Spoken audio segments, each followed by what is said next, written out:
તો જે સ્થાનિક સ્વરાજમાં 50% બેઠકો અનામતની વાત કરતા જે 50% બેઠકો ઓપન માટે વધે છે, તો એમાં મેક્સિમમ પ્રતિનિધિત્વ બિન અનામત વર્ગને મળે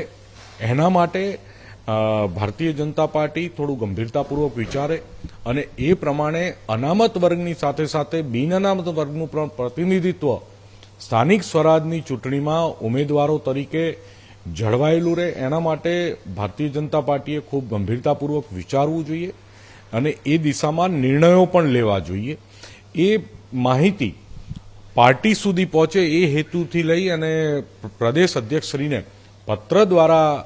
મેં જાણ કરી છે કે આ દિશામાં ગંભીરતાપૂર્વક વિચારવું જોઈએ અને સાથે ભારતીય જનતા પાર્ટીને ઊભી કરવાવાળો ભારતીય જનતા પાર્ટીનો કરોડરજ્જુ કહેવાય, આધારસ્તંભ કહેવાય